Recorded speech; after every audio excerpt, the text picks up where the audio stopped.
murabakiye mu izina ryande Yesu umwami abakorera iki?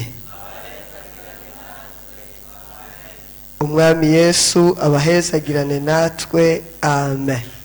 Fasha uhaguruke dusenge, dufise igihe atari kinini, twifuza kumva ijambo ry'Imana, twifuza no gusenga uno mwanya udasanzwe. Turiko dusambura ibicaniro, twongera twubaka ibicaniro. Mana ishimwe, dusambura ibicaniro byo twavuye, tukubaka ibicaniro by'iyo tuje. Haleluya. Kandi ibyo biraza guhinduka ikiraro kitujabutsa muri Kanani. Haleluya. Uyu mugoroba ukubera umugoroba udasanzwe mu izina rya Yesu. Uyu mugoroba ukubera umugoroba wo kujabuka, n'indwi yo kujabuka, n'indwi yo kujabuka. Haleluya. Haleluya. Zamura ukuboko kwawe dusenge, ndakwakira mu izina rya Yesu mu iteraniro. Imana kugenderere, Imana kwiyereke, Imana kujabutse, Imana gushireho ikiraro cyo kujabuka. Maze igihe mu bugaragu, maze igihe ahantu uhamagara ntihagire ukumva, ariko uyu mugoroba ndasenga Imana ikumve, yumve ijwi ryo gutaka kwawe. Imana kwiyereke ko wageze kuri kino gicaniro. Uri data wa twese, nawe wisengere, nawe wisengere. Shaka kuba wamaze umunsi wose utarose umwanya wo gusenga, reka akanya wisengere. Ndumva indwi nk'uko Imana yagiye ivugana natwe, indwi Imana kwiyereke, indwi Imana ivugane nawe ukitigeze ivugana nawe. Indwi Imana kwiyereke, indwi Imana igukize, indwi Imana igusenyere. Indwi Imana ikugirire neza, indwi ijuru rikugenderere, indwi ubuzima bwawe buhinduke, indwi Imana igushireho ikiraro nk'uko yabivuze cyo kujabuka mu izina rya Yesu. Wararondeye inzira woca murayibura, waragerageza ibishoboka byose biranga, ariko uyu mugoroba ndasenga ngo Imana ishireho inzira, ndasenga ngo Imana ishireho ikiraro, ndasenga ngo Imana ikujabutse, ndasenga ngo Imana ikumve, ndasenga ngo Imana ihindure ubuzima bwawe. Niko ndasenga nawe wisengere.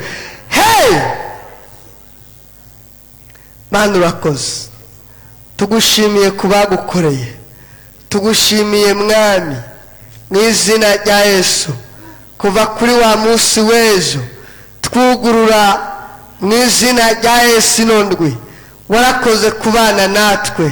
Ndagushimiye kugiye kubana natwe uyu mwanya muto tugiye ku imbere yawe, umwanya wo guhindura ubuzima. Satani yafashe igihe kinini cyo kwica ubuzima bwacu, ariko uyu mugoroba turakeneye kuhindura, turakeneye ko wubaka, turakeneye kusana mu izina rya Yesu.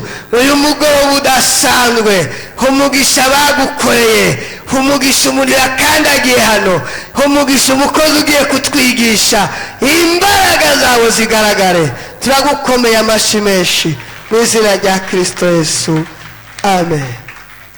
Duhaye ikaze umukozi w'Imana, wihangane wicare utekereze, ibintu byose bihagarike, wumve icyo Imana ivugana nawe uyu mugoroba mu izina rya Yesu. Dukomere Imana amashyi, twakire umukozi w'Imana. Kazi.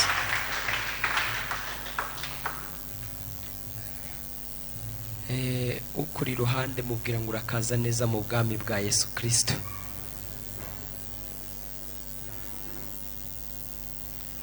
Turi mu bwami bwa Yesu Kristo, ubwami bw'umwuka udashobora kubonesha amaso yawe. Mu maso mu buryo bw'umubiri uyobowe na leta y'iki gihugu cyanyu, nanjye ubu niyo nyoboye kano kanya kuko ndi mu gihugu cyanyu, ariko mu buryo bw'umwuka turi mu bwami bwa Kristo. Ubwami bwa Kristo rero ubwo ntabwo ari leta, ahubwo bwo bukora mu rwego rw'ubwami. Turi mu bwami rero mu buryo bw'umwuka, ikindi kandi turi n'abana b'ubwami. Haleluya. Turi abana bo muri ubwo bwami. Ndabizi yuko ubwo bwami buguhishiye byinshi. Musi umwe Yesu yarasenze, asenga isengesho ryiza aravuga ngo ngo data yabwiye abigishwa, ntabwo ari n'isengesho yasengaga, yarabwiye ngo data twese ababikiye ubwami. So turi mu bwami bwe kandi twizeye kugirirwa neza n'ubwo bwami. Haleluya. Reka nse nkugiraho inama abantu mukunda kwicara inyuma, ntabwo ari byiza. Ujye wicara inyuma ariko usanze ubona imbere nta mwanya uhari, ubundi inyuma ntabwo ari heza na gace.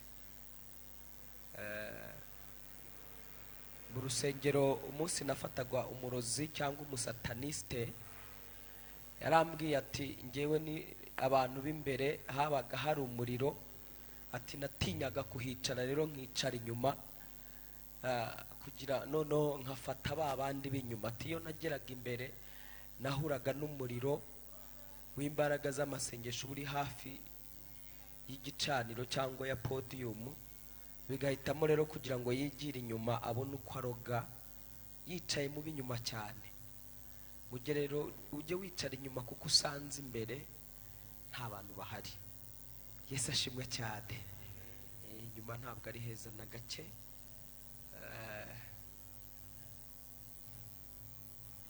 Turi ku munsi wa kabiri wo kwisonzesha no gusenga.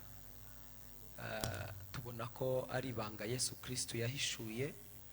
Umunsi umwe ngo abigishwa yasanga barimo barajya impaka, cyangwa se sinzi uko mubyita impaka mwebwe mu Kirundi, ngo asanga bari kujya impaka kuko ngo hari umugabo wari wazanye umwana ufite baraje impari. Bajyaga impari, asanga kuko bajyaga impari z'iki, hari umugabo wari wazanye umwana ufite abadayimoni, urwara igicuri.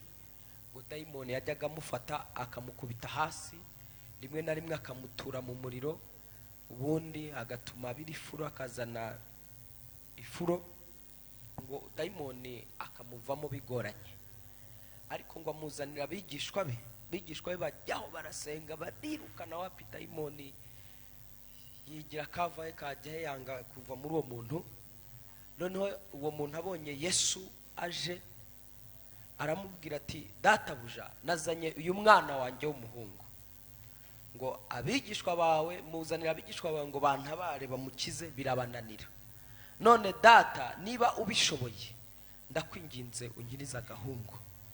Yesu aramubwira ngo uvuze ngo nimba mbishoboye. Aramubwira ngo byose bishobokera uwizera. Amen. Umugabo yumvise ko byose bishobokera uwizera, ahita yindura imvugo, aravuga ati databuja nyongerera kwizera, ndizeye noneho. Ako kanya ahita amubaza ngo umwana wawe yafashwe ryari? Aho njye niho muri jambo nta muntu ushobora gusengera ntaramenya igihe ikibazo cyaje mu buzima bwe. Amen. Ijambo rya mbere, abigishwa be ntabwo ibyo bintu bigeze babibaza uriya murwayi. Bapfuye gusenga ariko batazi igihe umwana yatakiwe, niba yaratatswe akivuka cyangwa niba yaratatswe akuze. Bagiye kwirukana abadayimoni bituma batavamo.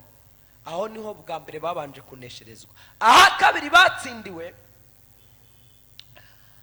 nyuma yo kwirukana abadayimoni bakanga kugenda, ngo biherereye babaza Yesu, kuko Yesu yahise acyaha wa mudayimoni ngo amuvamo, kuko nyir'umurwayi cyangwa nyir'umwana yaramubwiye ngo yamufashe akiri mutoya, kenshi na kenshi ngo yaramutitizaga, akamujyama, akamubiza ifura, agashaka kumuta mu muriro, rimwe na rimwe akamuvamo bigoye. Yesu akibyumva ahita acyaha dayimoni imuvamo. Hari ibintu Yesu, suko Yesu atarazi igihe uriya mwana yatakiwe, ahubwo yabikoraga kugira ngo yigishe abigishwa be, natwe atwigisha b'iki gihe cya none uko tuzajya dukora umurimo. Amen. Haleluya. Ngo noneho biherereye babaza Yesu bati ko twebwe twagerageje bikanga, byatewe n'iki? Yesu aramubwira ngo bene uwo mudayimoni nta kindi kimuvanamo keretse kwisonzesha no gusenga. Amen. Tubona ko ibibazo byananiranye, bya bindi byanse bahanuriye bikanga, wasengeye bikanga, amasengesho asanzwe.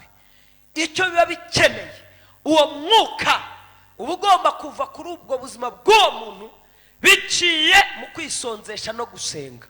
Tubona rero yuko iyo wisonzesheje ntusenge ntacyo biba bimaze. Bisaba kugira ngo niba wafashe igihe cyo kwisonzesha ufate n'umwanya wo gusenga. Semenemere ni ibintu bibiri bidashobora gusigana. Kwisonzesha no gusenga bikuraho imyuka mibi y'ubwoko bwose, yaba ari y'abarozi. Baye hano n'umurozi urava hano ufashwe n'imbaraga z'umuriro w'Uwiteka, kuko ndabizi umwuka wera yambwiye ko harimo umurozi w'umusore, n'uw'umusore, nta nubwo ari n'uw'umugore cyangwa umukobwa, harimo umusore w'umurozi, ariko imbaraga z'umwuka wera ziramufata mbiri mu izina rya Yesu Kristo. Hano mu bwami bwa Kristo ntiyabasha kuroga, nibibaho. Imbaraga z'Imana zamaze kumufata. Kwanza aho tuvugira ahangaha ntawe yabasha kuroga. Sakuza cyane uti amina. Ntabwo rero tumutindaho, kuko turabizi neza yuko imbaraga z'Imana zirikorera akazi kazo. Umwuka wera arakora icyo ashinzwe mu mitima y'abantu no mu buzima bw'abantu. Haleluya. Tuvaho rero nibwo twatangiye rero kugaruka ku bintu bijyanye no gusenya ibicaniro cyangwa gusambura ibicaniro. Tubona muri mwitangiriro igice cy'umunani, tangirira igice cy'umunani n'umurongo waho wa 20. Nowa agisohoka mu nkugi, ako kanya isi yari imaze kurimbuka, ubuzima bw'isi bwahagaze butakiriho, amatungo yapfuye, abantu bapfuye, inyubako zasenyutse, isi yuzuye umwuzure, nta hantu wabona igiti, ibintu byose byo ku isi byarengewe n'amazi. Asohotse mu nkuge, ikintu cya mbere yakoze, amazi yakamye. Amen. Amazi yakamye agisohoka mu nkuge, ashaka ko ubuzima bwongera bukabaho ku isi. Haleluya. Ngo yahise yubaka icyitwa igicaniro cy'Uwiteka. Dusomere umurongo wa 21.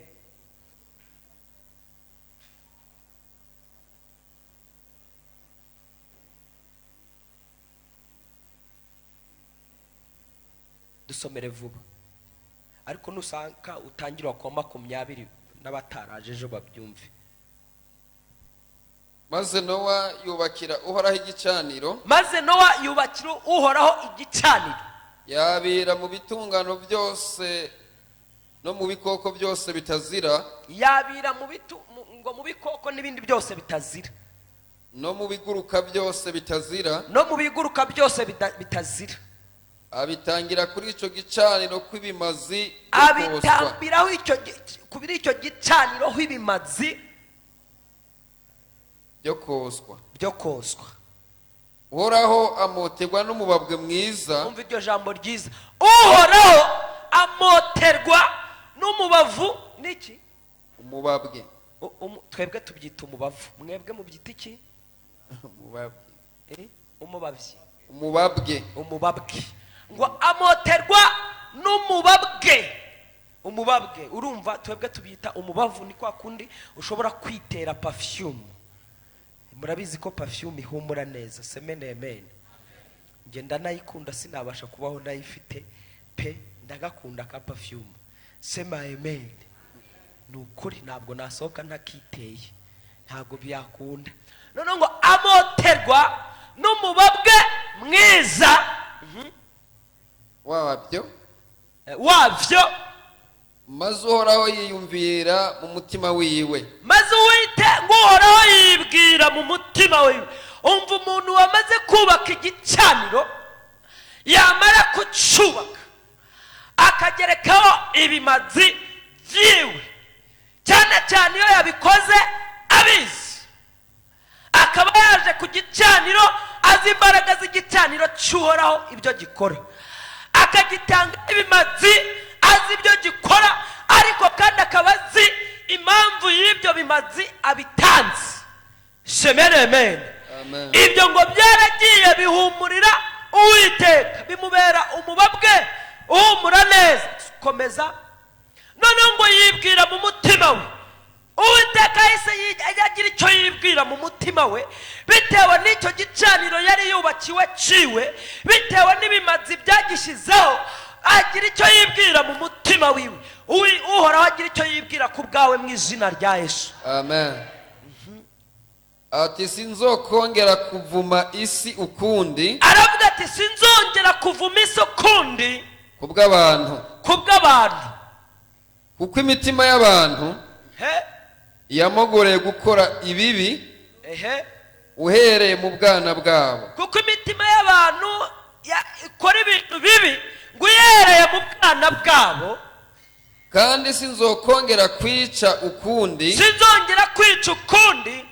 ibifise ubugingo byose nk'uko nakoze. Ariko ibyo Uwiteka ari kubyibwira kandi ari kubyamamaza ari kubivuga kubw'umuntu wagize icyo akora. Semenemene. Kubw'umuntu wagize icyo akora witwa nde? Nowa. Hari icyo yakoze kuko igisekuru cya mbere n'urubyaro rwo kuva kuri Adamu kugera kuri we rwari rumaze gushira. Harokoka abantu 8 bonyine ku isi. Muri uko kurokoka kw'abantu 8 hamwe nawe akimara kurokoka yubaka igicaniro cy'Uhoraho nawe ubimubwiye kuko yarazi yuko igicaniro ari ikiraro gihuza isi y'umwuka n'isi bifite imibiri. Semenemene. Noneho muri uko kucyubaka ariko cyubakiye Uwiteka atacyubakiye abazimu atacyubakiye abakurambere atacyubakiye imyuka y'abapfuye acyubakira Uhoraho umuremyi w'abantu umuremyi w'ibintu umuremyi w'ibigaragara n'ibitagaragara. Uwiteka noneho sasa abonye bagitambyeho ibimazi ngo biramuhumurira yumva kumoterwa. Semeneme. Mu mutima waribwira ngo sinzongera nubwo abantu ari babi kuva mu bwana bwabo ariko sinzongera kubarimbura ukundi mbarimbuje umwuzure. Agira indahiro agira isezerano arekura ku isi mpaka n'aka kanya rigikomeza kubw'umuntu umwe. Semenemene. Haleluya. Iryo sezerano yakoranye na Nowa n'aka kanya riracyakomeza. Nuvuga ngo isi kano kanya iracyafashwe n'isezerano ry'ibyavuye kuri Nowa n'Imana biciye mu gicaniro n'ibimazi yatambiye kuri icyo gicaniro yubakiye Uwiteka. Semenemene.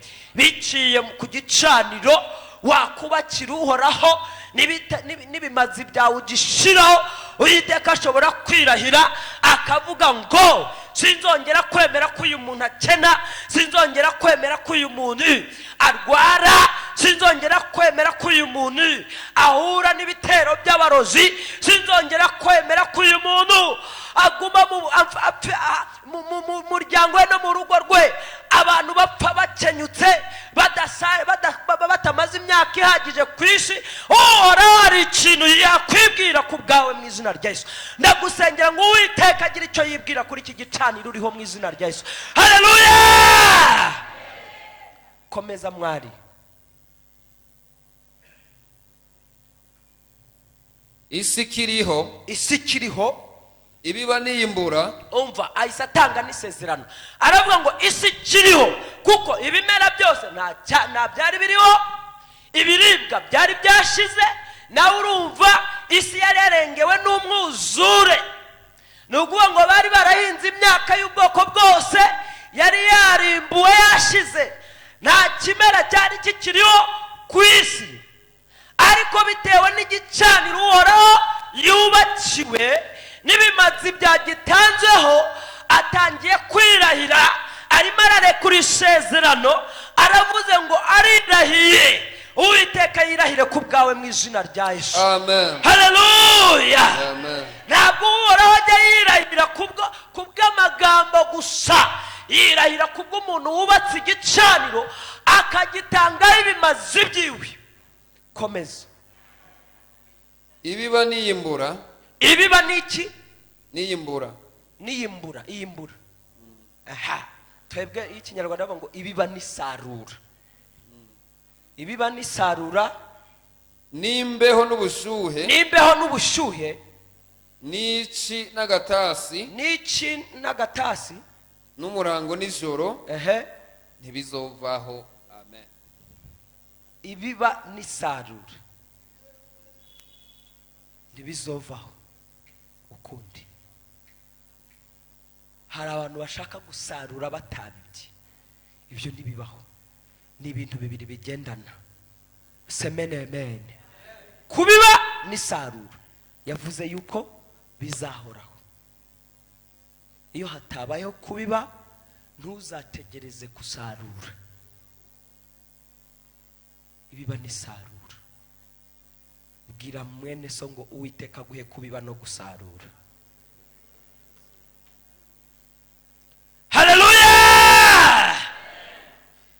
Nyirijuru n'isi, umuremyi waguhanze akaguhanga akakugira uwo uriwe kano kanya, aguhe kubiba no gusarura. Haleluya. Mu kazi kawe aguhe kubiba no gusarura, mu byo ukora aguhe kubiba no gusarura. Haleluya. Hari ababiba rero ntibanasarura. Ugomba kwibaza ngo kuki nge mbiba sinsarure? Uhoraho yaratanze iryo sezerano akavuga ngo ibiba n'isarura. Erega buriya umuhinzi yabibye ibishimbo wenda akabiba nk'ibiro 3. Nigeze guhinga ibirayi, ntabwo nari nzi uburyo bwo kubihinga. Gusa nageze aho ngaho muri icyo giturage nsanga barimo barakizwa no guhinga ibirayi. Nanjye negera kuko wabihingaga cyane, wari warabishoyemo imari, yari umupasiteri w'inshuti yanjye. Maze kuzamuka, maze kubaka inzu nziza cyane, mbona ko aguwe neza, nanjye ndamwegera nshaka kumwigana. Ariko icyo gihe bambwiraga yuko ubwo nge rero yambwiye makeya, ntabwo yamvunaguriye ngo ambwire uko bikorwa. Gusa nahise mfata abakozi mbashyira mu murima, barahinga. Bamaze guhinga ngura imbuto rero uko yari iri kose, mbwira abakozi ndayisengera nabwo ni mubibe ukwiri. Barambwira bati woya, bisaba kugira ngo utoranye imbuto nziza itaboze itaratomwe. Ngewe mu bibi uko bimeze bizera mu izina rya Yesu. Ndababwira nge ntago nabiba ikintu ngo cye gutera. Sema amen. Baratera. Bamaze gutera ndagenda nzenguruka wa murima. Bwana sifiwe sana. Haciyemo iminsi hazajya mvugana n'ubutaka nkavuga ni wa butaka we, buri mbuto yose yashyizwe muri ubu butaka igomba kuzamuka, nta nimwe izaborera mu butaka itameze, mu izina rya Yesu. Ubwo nkafata ubutaka nkabubwira. Bwana sifiwe. Icyo gihe byari ibiro 150 by'ibiraya nateye. Nagiye gukura, ngiye gusarura. Igihe cyo gusarura kigeze, sarura imifuka igera muri 13 y'ibirayi by'indobanure. Bwana sifiwe sana. Ubwo ni toni imwe n'ibiro 300. Hasaguka n'imbuto nanone byari ibiro bigera muri 700. Semene mene. Bwana sifiwe sana. Nishimira umusaruro icyo gihe ndanezerwa. Subiyeyo ubugira kabiri nshaka kuzana iby'ubwenge noneho. Ndavuga nti rero noneho mugomba kurobanura imbuto nziza, nkoresha ubwenge busanzwe. Ntago byakunze icyo gihe navanyemo imifuka 7. Nakoresheje ubwenge busanzwe ibyo abanyabwenge banyigishije. Ariko ibyo rero nakoreye mu mwuka nisengeye, nakoze iki byaciyemo. Semene mene. Gusa ndashaka kuvuga kwibiba n'isarura ko Yesu cyangwa Uwiteka uhoraho yirahiye ko bizagumaho ibihe byose. Bwana sifiwe sana. Igihe rero ubiba ntusarura ugomba gushyiraho akabazo. Kibaza kuki mbiba sinsarure? Kuki nshora imari muri business nashora? Ni kwa kundi ubibye amafaranga igishoro, ubibye 500 birahiye, wongeye kubiba miliyoni irahiye, ubibye 5 zirahiye. Reka nkubwire, niba warahombye baguhaye 100,000, baguhaye na miliyoni 100 wahomba. Uwiteka gukureho uwo mwuka w'ibihombo mu izina rya Yesu Kristo wapfuye akazuka.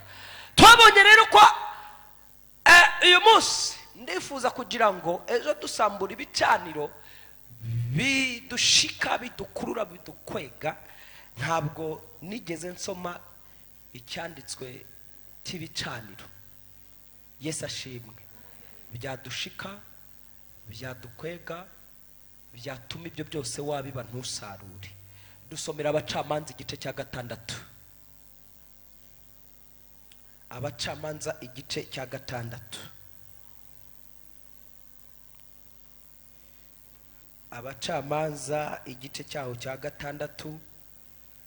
Ubwo tugiye gusambura neza noneho igicaniro cyo mu muryango wamenye icyo ari cyo, kuko ejo nubwo twagisambuye ariko twasambuye ibyo abantu batasobanukiwe neza. Turasambura nibyo, ariko uyu munsi ndifuza ko dusobanukirwa neza noneho mu gusambura kwacu, tukamenya ibyo twasambuye, tukamenya ibyo twaturiye, tukamenya ibyo twashwanyaguje n'ibyo twarimbaguye ku buzima bwacu, kandi noneho tukizera kubw'igikorwa turube twakoze. Umurongo wa 25 bari utangirira Abacamanza 6:25. Soma vuba. Gideyoni asangangura igicaniro cya Bayali. Ongera usubiremo iyo titire. Gideyoni asangangura igicaniro cya Bayali. Gideyoni asangangura igicaniro cya Bayali. Mu ijoro ry'uwo munsi,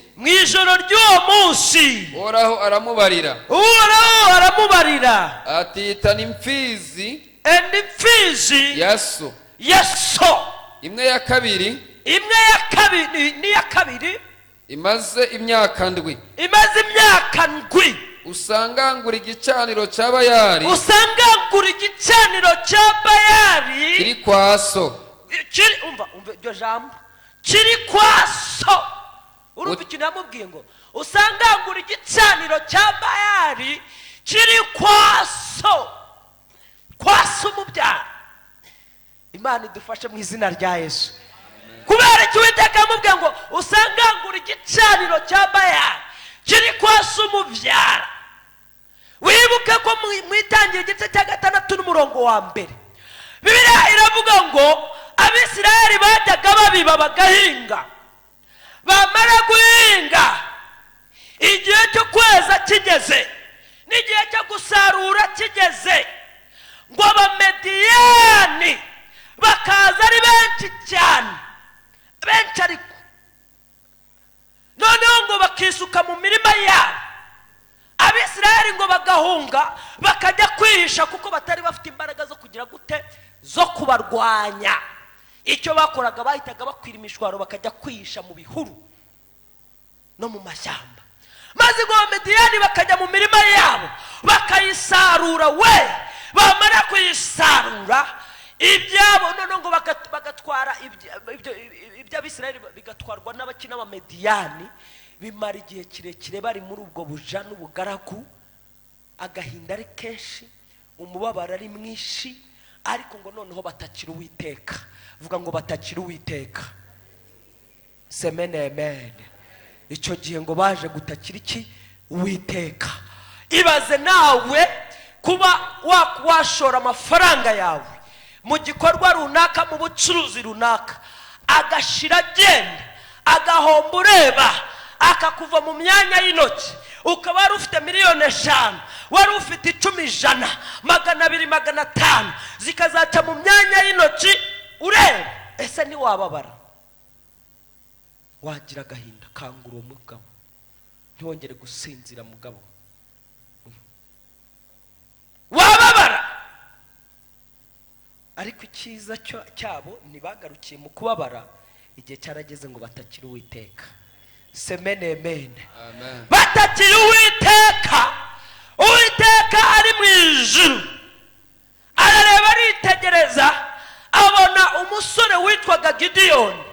Gideyoni aho yarari yageragezaga kugenda mu murima agasarura ingano mbere yuko Abamediyani baza.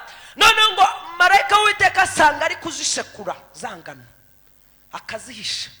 None ngo marayika w'Uwiteka aramubwira ngo Gideyoni wa munyembaraga, undi uti ndi umunyembaraga gute kandi bene wacu n'imiryango yacu dufite ibibazo by'abamediyani n'ibiki. None nibwo Uwiteka yamutoranyaga akavuga ngo haguruka ugende uko imbaraga zawe zigira gute zingana. Uko imbaraga zawe zingana wakwikiza ukarokora n'umuryango wawe n'itorero n'igihugu. Haleluya! Uko nguko kuri, uko kuhagaze n'amashuri yawe ufite, niyo yaba ari abiri primaire cyangwa rimwe primaire cyangwa 6 secondaire, sinzi ukuri uhagurutse uko imbaraga zawe zingana wakwirokora ukarokora famiye yawe n'umuryango wawe n'itorero n'igihugu muri rusange. Komera Imana yawe amashyi menshi. Wasobanukiwe ubwiru bw'ubwami, wasobanukiwe imikorere yo mu mwuka, wasobanukiwe Imana isengwa mu mwuka n'uburyo isengwamo, ugahaguruka uko imbaraga zawe zingana wakwirokora ukarokora umuryango wawe. Ubwo mvuga umuryango naho waturutse, nabagukomokaho wowe, semeni amen, abazagukomokaho, n'itorero ubarizwamo, n'igihugu n'isi muri rusange. Komera Imana amashyi menshi cyane. Guhamagarwa kwa Gideyoni rero, Imana kuko yari izi cyatumye batera umugongo, ko byari ibicaniro byagiye byubakwa mu miryango, kandi ibyo bicaniro bikaba byarubakiwe izindi mana zitari Imana yitwa Uhoraho. Byari byarubakiwe imana zitwa Bali cyangwa se Bayali. Izo nizo bizeraga, bituma Imana itera umugongo iki Abisirayeli, ibateye umugongo abansi babo aribo b'Amediyani bafatiraho. Bavuga bati kuko Uwiteka atakibakingiye kandi atakiri mu ruhande rwabo, reka tubatake, nibazajya bahinga igihe cyo gusarura kigeze tugende dusarura imyaka yabo tuyitware. Ariko mu marira yabo Imana yumva gusenga kwabo. Amen. Semene amen. Bwira mwene so ngo Uwiteka yumvire amasengesho usenga mu izina rya Yesu. Amen. Mu marira yabo rero Uwiteka yumva gusenga kwabo, ahagurutsa Gideyoni. Ahagurutsa Gideyoni amwibira ibanga, kuko Gideyoni yaramukahagurutse n'abanga afite akazinjira mu ntambara yari kuyitsindirwamo. Yibira ibangwa n'Uwiteka aravuga ngo genda kwaso usenye urimbure igicaniro iso yubakiye Bali. Komeza usome noneho. Utemagure inkingi y'ikigirwamana Ashera. Utemagure iyo nkingi, nuvuga ngo nta nubwo yari imana imwe, hari n'indi mana yitwa Ashera. Utemagure inkingi ya Ashera ishinzwe iruhande yacu, bishinze uruhande rwayo. Uheze unyubakire igicaniro. Umva kandi kajambo, nyuma yaho uheze unyubakire iki igicaniro kuri iki gitandara, kuri iki gitandara. Jewe Uhoraho Imana yawe, Jewe Uhoraho Imana yawe, mu buryo bushinzwe, mu buryo bugize bute bushinzwe, ujane ya mfizi ya kabiri, uyitange kwe ikimazi cyo koswa, uyitange ikimazi cyo koswa, ucanirize inkwi za ya nkingi ya Ashera, ucaniririze inkwi za ya nkingi ya Ashera. Inkwi mu mwuka n'umuriro mu mwuka bisobanura amasengesho. Semene amen. Bwana sifiwe sana. Umuriro ngo ku gicaniro uhore waka. Bwana sifiwe sana. Amen. Hanyuma numara kubikora gutyo ugira ute? Uzoba watemaguye. Biri nindwi. Nuko Gideyoni ajana abantu 10. Ntabwo Gideyoni yabyumvise gutyo, yahise ahagurukana abantu 10 bo mu bantu biwe, abigenza nk'uko Uhoraho yamubariye. Ariko yabikoze mu ijoro, ntiyatinyutse kubikora ku murango, kubwo gutinya umuryango wabo, n'ababa muri icyo gisagara. nushaka uhagarara aho ngaho Yesu agumugisha cyane. Semene amen. Igicaniro niki? Igicaniro ni ikiraro gihuza isi y'umwuka n'isi bifite imibiri. Noneho sasa nanone mu bundi buryo rero nuvuga ngo nta hantu ushobora gukorera imirimo y'Imana ukahapfukama uri gusenga, ahantu hose ukorera ibikorwa by'amasengesho. Semene amen. Aho hahinduka iki? Igicaniro. Bwana sifiwe sana. Igihe nuvuga ngo hano turi ku gicaniro cy'Uwiteka, kuko cyubakiwe Uwiteka. Ahantu ni inzu yo gusengerwamo yatoranyijwe hinduka igicaniro cy'Uwiteka. Noneho no mu nzu wawe hariya hahandi ugipfukama, niba ugira agatapu upfukamaho usenga, menya ngo ni hariya mu nzu wawe. Niba utari ufite igicaniro cy'Uwiteka mu nzu yawe, ukihajyane mu izina rya Yesu. Semene amen. Iyo tuvuga igicaniro rero, igicaniro cy'abadayimoni n'imizimu ni ahantu basogokuruza bagendaga bakaterekerera utuntu twabo, bakambaza abakuru. Dusomere Zaburi, ubwo tugarutse ku ibyo bicaniro dusambura kugira ngo ubimenye uko bikora n'icyo bikorerwaho. Hano tubonye yuko uyu Gideyoni yatambye ibitambo bye abitambira Uhoraho ku gicaniro yari yubakiye Uhoraho.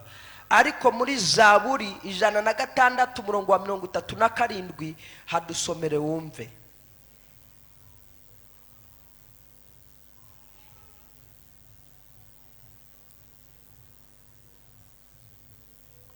Zaburi 106 umurongo wa 37. Mbere batanga kwibimazi, mbere ngo batanga ibimazi abahungu babo n'abakobwa babo babaha abadayimoni. Nushaka kuhagarara aho ngaho umva rero abakera bo ibyo bakoraga kuri bya bicaniro byabo by'abakurambere, ibyo bakoraga batambaga abahungu babo n'abakobwa babo babatambira abadayimoni, ariko bagize bate? Batabizi. Bwana sifiwe sana. Icyo nicyo Afrika n'ayandi mahanga yagiye izira, kuko bizeraga ko abapfuye bo mu miryango yabo ari bo basaza, ari bo bakurambere babo bashobora kugira gute? Kubafasha. N'aka kanya kubagenda mu migenzo ya gipfumu bagiye kwivuza, mwese mujye munabireba. I Rwanda hariya bimaze kwerura abapfumu bakorera ku mugaragaro imirimo yabo kuri za YouTube. Uyu mubajije umupfumu arakubwira ati izi mbaraga naziharazwe na sogokuru, nabihawe na sogokuru. So nubuvuzi buba buri karande bw'iyo mizimu. Iyo aterekera avuga ngo bavyeyi ngaka gakobwa kanyu ni mugakize, dore n'ituro ryanyu. Icyo gihe no kuvuga ngo barimo aratambira iki? Abadayimoni, aratambira abazimu. Uhagurutse rero mu isi y'umwuka, ugahaguruka ushaka gukorera Imana, ugahaguruka ushaka gutangiza business, ugahaguruka ushaka kubaka umuryango ubereye, ugahaguruka uri umukobwa ushaka gukora mariage iwanyu utarabanje gusambura bya bicaniro. Ni ujya kubona ukabona umukobwa nibyo arashingiwe ageze mu rugo, ariko igihe kirageze abazimu bati ashatse nkande ko tutamuhaye uburenganzira, uyu ko ari wo mu muryango wacu, ashatse nkande, akoze ubukwe nkande, cyangwa yubatse nkande. Iyo mizimu ikatereza amahane hagati y'umugabo n'umugore ntibumvikane. Bashakanye bakundana ari sheri na shushu, ariko bageze mu rugo nyuma y'amezi 6-7 indyane zigahaguruka. Za ndyane rero ntabwo ziba zije gutyo. Hari imizimu yo mu miryango irikomoka kuri bya bicaniro iyo ngiyo byo mu miryango, iba yahagurutse kugira ngo ikarwanya kubaka urugo rwawe, gatangira guteza mizozo, abantu bagatangira gupfa ubusa nta mpamvu. Undi nawe ati ngiye gucuruza, agahaguruka, nyamara iyo ngiyo iwabo kuva kuri ba sekuru babo ndetse no mu miryango hari abandi babisigaranye. Hari abo mu muryango basigaranye bakibikora utazi. bakigendera muri iyo migenzo, bakigendera muri iyo mihango, bakiroga, turavuma umwuka w'umurozi mu izina rya Yesu. N'imikorere yawo turawusenya, turawurimbuza imbaraga z'amaraso ya Yesu. Turi kuri iki gicaniro dutwitse imbaraga z'ubwoko bwose bwa kirozi mu izina rya Yesu. Wapfuye akazuka ukinga ntihagire ukingura. Dusambuye ibicaniro byagushika bikagusinziriza, bikaguvana hano mu rusengero, bikakujyana hirya y'urusengero. Turabisambura mu izina rya Yesu. Wapfuye akazuka ukinga ntihagire ukingura. Ushobora kwinjira hano mu rusengero, mu gihe winjiye mu rusengero, cya gicaniro kikareba aho bagutambiye, aho bagutanzeho ikimazi, bakavuga bataka gahungu turakabahaye, gakobwa kacu turakabahaye. Aho ngaho bagutanze noneho sasa imizimu ikakwataka kuko yumva ifite uburenganzira kuko bagutanze. Bakagutangaho iki? Kuri ibyo bicaniro by'abadayimoni. Imana iturengere mu izina ryande. Umuntu ashobora kukureba akakwanga. Nahoze ndeba umugore kuri YouTube mu Rwanda, babwiye ngo babikora ku mugaragaro. Uwo mugore umurozi yari yaramuroze uruntu ruraza rurabyimba rugera ahangaha, ajya ku mupfumu. Umupfumu amuzanira akantu kinuza ngo kihembe, aramuga ngo naciremo gatatu. Maze guciramo gatatu, sinzi imihango yakoze, aramubaza ngo witwa ndi, amubwira amazina ye. Maze kumubwira amazina, icyo yahise akora yahise avuga ati ngiye kugushikira uwakuroze, aze yizane. Arakora, amaze gushika bya bindi byiwe byo guhamagara. Uwo mugore wamuroze aza yirukanka. Navuga ngo gaho genda utaburire aho ibyo bintu aho wabishyize. Baragenda atabura ibintu yashyize mu marembo, ibindi yashyize munsi y'idirishya, agenda bitabura bizana, babipfunduye basanga ni umusatsi bazirikiye ku kagozi. Bamaze kuzirikira ku kagozi, noneho sasa aragenda aracukura, apfundika inshuro zigera muri 3. Aracukura ashyingura aho ngaho, ariko kandi byari bizirikiye no ku ihembe. Noneho amubajije icyo yamujijije, ni umuturanyi wabimukoze. Amubajije icyo yabimujije, avuga ngo njyewe simushaka gusa. Se mupfiki wamutinge nuko namurebaga nkumva sinifuza kumubona gutyo atera imbere ambana gutyo ngo mbone ameze neza, guwe neza, numvise ntabishaka gusa. Ibyo rero nta kindi kiba cyakozwe, umuntu aba yagiye akagutanga kwa Satani, ku gicaniro cya Satani cyangwa cy'imizimu. Noneho rero niba nawe muri wowe udafite agakiza, impamvu biba byarabaye kuri uwo ngo nawe nta gakiza bafite, ni ukuba mu isi y'umwuka ubundi uko bigenda. Ukivuga amazina yawe, umuroza kimenya izina ryawe, kazi kwisha, cyane cyane izina ry'ababyeyi bakwisi. Mu mwuka iyo we avuze ati runaka, nguyu babyeyi runaka ni mu mukize, ako kanya isi y'umwuka ihita ibona wa muzimu, ya mizimu ya wa mupfumu, ihita ikomuniketinga na ya mizimu yo mu miryango y'iwanyu, ugahita umenywa mu isi y'umwuka wuriwe, bagahita bamenya n'uburyo bakuboha bakuzirika, kuko izina ryawe riba ryaturiwe hehe? Ku gicaniro cy'abazimu. Vuga uti mu izina rya Yesu, watwaye izina ryanjye ku gicaniro cy'abazimu, cy'abadayimoni, cy'imyuka mibi, ibitega, za nyabingi, amashitani. Uyu munsi nohereje amaraso ya Yesu mwikombora, itwika, irimbura ibikorwa byose bikorerwa ku izina ryanjye, mu izina rya Yesu Kristo wampfiriye akazuka. Amaraso ya Yesu yuhagire izina ryanjye, arivaneho imivumo y'abana b'abantu, y'abarozi, y'abadayimoni, mu izina rya Yesu Kristo w'i Nazareti. Izina ryanjye nitanze mu ijuru ry'Imana ihoraho. Utavuga ayo magambo umenye ko ari umurozi, uba udashaka gusenyera imizimu y'iwabo. Urebe umuntu ukwegereye, ikikuranga iyo twatangiye gusenga ntabwo umurozi yavuga ibyo, kubera bivuze ako kanya imizimu yabo ihitishya.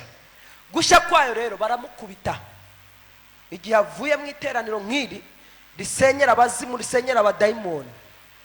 We yabyatuye akabivuga, akagerayo baramuhonda.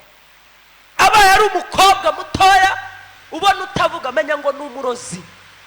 Umurozi aroga mu mwuka, narabibabwiye ngo ntabwo ari umubiri uroga, ni umwuka. So nubona atavuga akwicaye iruhande turi gusambura ibi bintu, wetu ukavuga ukabona yacecetse, menya ngo uwo mwana ukwicaye iruhande uzi kuvuga utavuga ni umurozi. Kuko ntabwo yakwisenyera, ariko wowe kuko uri umwana w'Imana ugomba gusambura ibyo mu izina rya nde. Kuko Yesu yaravuze ngo ibimenyetso n'ibitangaza bizagumana n'abizera, bazirukana abadayimoni mu izina ryanjye. Noneho turimo turabirukana ukanga kubirukana. None se ubwo uwa Yesu, ibimenyetso ubundi bigaragaza uwizera nuko yirukana iki? Abadayimoni mu izina rya nde? Mu izina rya Yesu. Noneho dutangiye kubirukana duhereye mu bo mu miryango, wowe uragundiriye urifashe. Ubwo se waba wizera Yesu? Uri umurozi ufite uko ukorana n'iyo mizimu udashaka gutandukana nayo. Sasa Gideyoni rero ashaka kwinjira mu masezerano y'Imana cyangwa kuvana ubwoko bwe mu buretwa ngo yinjire mu ntambara ajye kurwanya abamediyani abatsinde, Imana imwibira ibanga, kuko yabonaga igicaniro kiri kwa se aricyo cyamuteza akaga, cyamuteza gutsindwa, cyamuteza kutagera ku ntsinzi. Imana iramubwira ngo genda kwa so usenye igicaniro iso yubakiye Bali. Haleluya! Njye nawe turi gusenya ibicaniro byo mu muryango, basogokuruza, badata, bamama wacu. Amen. Banyagusenge bubakiye imizimu, bubakiye imyuka y'abakurambere, bigomba gusambuka mu izina rya nde w'i Nazareti wapfuye akazuka. Nabonye Yesu wo muri Kenya kuri YouTube Afrimax, ndabifungura ndareba, nukuri aratambuka bakamuramya, banamubaza wakira ngo niwe Yesu. Muntu w'umwirabura w'umukara ufite umugore yayobeje abantu, akabereka ko ngo niwe Yesu waje gukiza abantu. Avumwe mu izina rya Yesu. Vuga uti avumwe mu izina rya Yesu Kristo. Kuko ijambo rivuga yuko mu minsi y'imperuka hazaduka benshi biyita Kristo. Urumva rero ya minsi y'imperuka tuyirimo, hazaza benshi ngo baziyita nde? Kristo. Batangiye rero, kandi abantu batangiye kugira gute? Kubayoboka. Rero ujye uvuga mu izina rya Yesu Kristo wapfuye akazuka, kuko ba Yesu batangiye kuba benshi, ariko tuzi n'umwe wapfuye akagira gute? Akazuka. Turi hano rero tugira ngo tukwereke inkomoko yo gutsindwa kwawe, inkomoko yo kunanirwa kwawe, inkomoko y'ibibazo ufite, inkomoko y'ibyo ucamo n'ibyo unyuramo, n'uburyo tugomba kugira gute? Kuyivanaho. Haleluya! Haleluya! Uzasoza kino cyumweru neza, noneho azakora bigende semene, ubuzima bwe buzagenda neza, nudasubira inyuma ukaguma mu muyoboro w'Imana, uzatera imbere abantu bagira ubwoba, bamwe bajye bagira ngo wagiye ikuzimu. Haleluya! Abarozi bazakuroga binanirane, bajye bagira ngo uri umurozi uri hejuru yabo. Haleluya!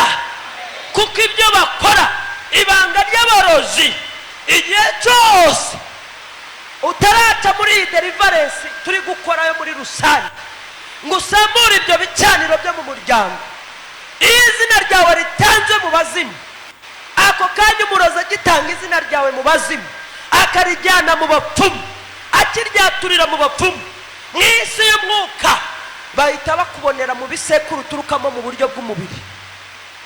Bakareba bagasanga mu bisekuru uturukamo hari abaraguje, bagiye batanga abana babo, bagiye batanga abo bakomokaho, noneho bakabona yuko sasa nawe bagufiteho ububasha. Imizimu rero kugushika, umurozi kugushika biramworohera kuko aba yamaze kukubona muri system z'isi y'ubwami bw'umwijima, biciye mu gisekuru uvukamo. Hari umuntu uhagarariye abazimu, ugigendera mu migenzo yabo bazimu, ugifite ibicaniro byabo bazimu, atanga abo mu muryango. Ibyo rero nibyo tuko tunavishughulikia. Semene amen. Nibyo turi kwitaho, tubisambura muri iki cyumweru, muri iyi ndwi. Haleluya! Nta kibazo cyapfa kuza ngo kikwitureho gutya gusa, ntibibaho. Ntuzigere wishuka ngo wibeshe wibwire ko ikibazo gipfa kuza gusa ku buzima bwawe. Inyuma y'ikibazo haba hari umwuka, inyuma y'umwuka haba hari umwana w'umuntu. Haleluya! Turakubita rero imyuka, dukubite n'abana b'abantu bakuroga muri iki cyumweru mu izina rya Yesu. Haleluya! Haleluya! Ibi bicaniro rero Bibiliya wayumvise ngo batangaga abahungu babo, bagatanga n'abakobwa babo aho ibimazi, kandi ntabwo babatanga ibimazi batabatanze ku bicaniro. Ibyo byo nibibaho. Hari igicaniro cy'abazimu, hakaba n'igicaniro cy'Uwiteka. Bwana asifiwe sana. Bwana asifiwe sana. None uyerere izina ryawe ryajyanwe ku gicaniro cy'iki cy'abarozi, cyangwa ifoto yawe bakayijyana ku gicaniro cy'iki cy'abarozi, cyangwa umusatsi wawe ugatwarwa ku gicaniro cy'iki cy'abazimu, cyangwa se umwenda wawe. Misa nibuka mbere habura ibyumweru 2 ngo nze hano, hari umusore waje ngo ndamusengere i Kigali. Umva ukuntu yambwiye. Ise arina,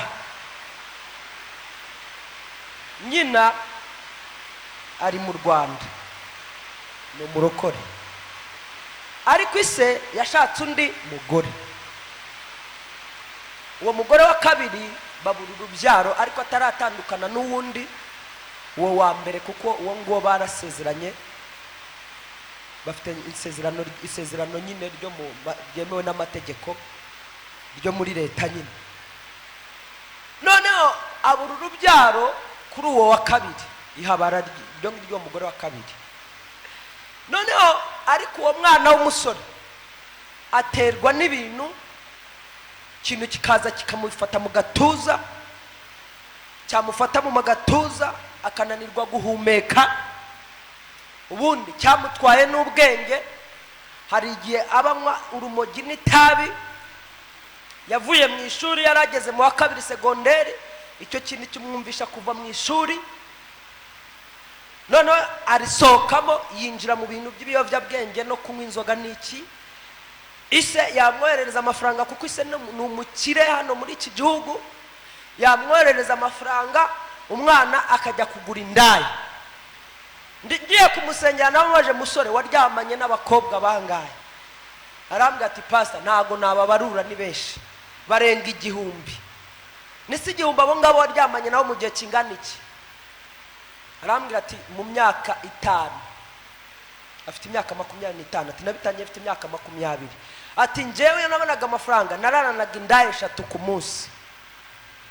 Ubwo noneho sasa kubera batangiye kumuvuza bikanga, ubwo nibwo yaragarutse mu byo gusenga. Semenemene.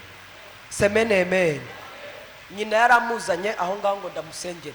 Noneho isengwa mwereza amafaranga yo kujya kwivuza. Hariya mu Rwanda harantu twita Ikibungo, niho haba abarozi bakomeye kuko begeranye na Tanzania. Ajya aho ngaho rero kwivuza Ikibungo mu bapfumu. Agezeyo duhora twiga buri munsi. Semenemene. Arambwira ngo akigerayo umupfumu yaramubwiye ngo yamuteguriye icyumba agomba kuryamamo. Noneho amuha imiti arisiga, aramubwira ati ngaho ryama. Noneho mu gitondo ngo aramubwira ngo ndaza umbwire inzozi warose. Mu gitondo araza bukeye aramubaza ati warose iki musore? Undi ati nacyo. Yesu ashimye.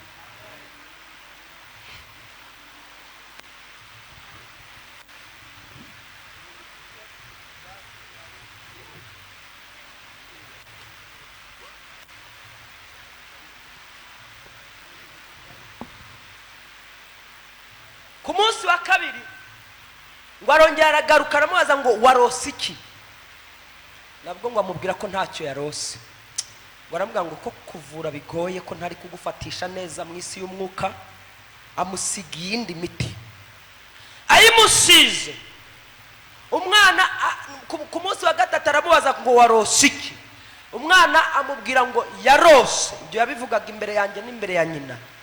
Aravuga ngo yarose nyina ari hirya arimo arasenga apfukamye. Noneho ngo iruhande rwe hari marayika, umuntu wambaye imyenda yera. Ntabwo yavugaga ko ari marayika, avuga ngo umuntu wambaye imyenda yera ufite amababa. Ngo imbere ye hari uwundi wambaye ibyenda by'umukara tsiriri. Noneho ngo wundi wambaye ibyenda by'umukara tsiriri yajya kumufata, wa wundi w'imyeru akavuga ngo oya byirabura. Mukara n'ibyirabura. Imyeru noneho ni yera nyine murabyumva. Imyenda uwambaye imyenda y'umweru ngo akazajya agira ngo gutya akavuga ngo oya. Ariko ngo akabona nyina ari hari arimo arasenga, akabona uwambaye ibyenda byirabura by'umukara byirabura uri imbere ushaka kumufata. Ngo noneho akabona iruhande rwe rw'iburyo hari urimo uragira gutya wambaye imyenda yera. Ngo umupfumu aramubwira ngo biragoye kukuvura wowe. Ngo ngaho ubwo bateka inyama, arazitegura baramuha bararya, ariko inyama zatambiwe abazimu. Connection yo kugira ngo bamuconnect. Iyo uriye ku by'abazimu direct bahita baguconnecta n'isi y'umwijima. Iyo uriye ku nyama zatongerewe, ku biryo byatongerewe, byatambiwe byavuye ku gicaniro cy'abazimu, uhita winjizwa muri system. Babazimu bakakugira ijambo bakavuga ngo yariye ku biryo byacu. Wariye mu nzozi ukarya burushete, ukarya inyama muri za nzozi murota murya. Icyo gihe umunsi abadayimoni batangira kuvuga ngo tumufiteho ijambo yariye ibyacu. Hari isengesho rero ryagenewe ryo kwihakana no gusambura ibyo byose uba wariye mu buryo bwa mwemwe. Sakuza cyane uti amina. Haleluya. Nubwo yariye ku nyama izo ngizo zari zaterekerewe nanone, ariko ku munsi wa gatatu biranga n'uwa kane biranga ambwa ati ngaho genda nzagusanga nzaza kuvurira iwanyu. Nahise nsobanukirwa rero ikintu kimwe. Urumva mu mwuka nyina asengera umuhungu we, ariko amutanga ku Mana. Hari ise na Imana yaje kumbwira ko ise ubutunzi afite buvana mu bazimu bukomoka mkwande kwa Satani, muri iyo myuka mibi y'abapfumu. Noneho rero umwana kuko yamutanze, ise yaramutanze, amwoherezayo byitwa ngo bagiye kumuvuza, ariko atari mu rwego rwo kumuvuza ahubwo ari mu rwego rwo kugira ngo inyenyeri y'uwo mwana zose azamburwe, isa akomeze kuzizamukiraho mu butunzi bwe. N'umwana nawe mugenda avuga ni wowe ntuzo isoni we uzize, ubutunzi bwabuvana kwa Satani, so yahisemo kugutanga. Noneho umva ikintu cyaje kugenda. Noneho sasa bavuye aho ngaho, urumva mu mwuka umurozi, umupfumu we azi ibyo yakoze, ya miti yamuhaye ngo yisige na bya bindi yariye, kuko azi ko bimutransfera mu isi y'umwijima. Akaza akamubaza inzozi yarose kugira ngo amenye ko we w'imbere yamanuwe ikuzimu, bamwakiriye bagasanga umwana we wapi ntiyamanuwe, hari umumarayika ugihakana ngo ntagomba kumanuka. Komera Imana amashyi menshi cyane. None iryo tekinika rya mbere ryangiritse, aho byaje noneho gufata neza ni umugenzo wa kabiri yakoreweho. Umugenzo wa kabiri arambwira ngo yaje aho ngaho mu rugo aho ngaho kugira ngo nawe ahazane igicaniro cy'imizimu, cy'imyuka mibi. Niba umupfumu yarakandagiye iwawe umenye ngo yahagejeje igicaniro cy'imyuka mibi. Niba hari ibyo yatabye iwawe mu rugo umenye ngo yahashyize amanteni y'abadayimoni n'imyuka mibi. Ubwawe ugenda ubicukuru uzabizana ejo tubitwike mu izina rya Yesu, uzahita uboho ku buzima bwawe buzahita bugenda neza. Haleluya, haleluya. Umwana rero tekinike ya nyuma kugira ngo bamufate, noneho umupfumu araza ngo azane ingata, aramubwira ngo yihagarareho, ayihagararaho, aramubwira ngo rebana na nyoko, arebana na nyina. Ubwo ako kanya direct umuhango agiye gukora, nyina wasengaga Imana bigatuma agira nawe agiye kumumurika, agiye kumutanga, bararebana gutya imbona nkubone. Ubwo umwana w'umuhungu ahagaze ku ngata, maze guhagarara ku ngata atangira kumutera imiti y'ibyatsi n'iki, nyina agenda amutera atongera na nyina. Ibyo bivuyeho azana amata ishushu arayimwuhagira. Umva iryo tekinike. Amaze kuyimwuhagira arongera aramubwira ngo nashaka igi ry'inkoko, ararifata. Umwana aramubwira ati ngaho genda, ararizirika barihambiraho umugozi, ngo genda urite mu mugezi utemba. Umwana ku giti cyaragenda rita mu mugezi utemba. Umupfumu aramubwira ngo akazi kararangiye ndakuvuye. Uhererera ibyo yabikoreye, ahubwo niho yinjiye muri izo ngeso zo gusambana. Ubwo yarageze mu rwego, kuko nabonaga yicaye gutya atabasha kwicara neza, yicaye gutya ku murago nyine ku musambi. Imana imbwira yuko yatinganyeho, ageze ku cyiciro cyo gutingana. Ndamubwira ni muri sex wakoze, nitambi mubaza ni muri sex wakoze sex n'abagabo bagenzi bawe? Ati cyane, ahubwo n'ubu narege bikora. Noneho sasa bitewe nuko nyine izo sex zikora ntabasha kwicara neza, yicara ahengetse gutya. Ariko ibyo byose byabayeho muri iyo migenzo yari imaze kumukorerwaho. Urumva amata bamwuhagiye amata, bamukuyeho umugisha we bamuzingiye ku ngata. Ikindi kandi ubwe ku giti cye yijugunye mu mugezi utemba, ubuzima bwe buzahora butemba. Imana idufashe mu izina ryande. Haleluya, sema amen. Turi hano rero gusambura ibicaniro by'abazimu, ejo tuzasambura iby'abarozi. Haleluya. Iby'abazimu ni ibyo abazimu bo mu miryango, ku buryo hashobora, niba hari umuntu ugutangaho mu maraso, cyangwa ababyeyi baragutanze utabizi, cyangwa basogokuru baragutanze utabizi, muri ya migenzo yabo, ibyo nibyo turimo turasambura. Ibyo rero biha abazimu uburenganzira, bibahesha uburenganzira bwo kukugendaho, bakakugiraho ijambo, wanabirukana ntibemere kugenda, kuko baba bavuga ngo uyu nguyu twamuhawe na sekuru, twamuhawe na nyirasenge, twamuhawe na se, twamuhawe na mukuru we, twamuhawe na murumuna we twamuhawe na mubyara we. ako kantu pastor Wakumvise? umuntu akanywa inzoga akaborerwa cyangwa agasambana kubera ibicaniro bamukoreye.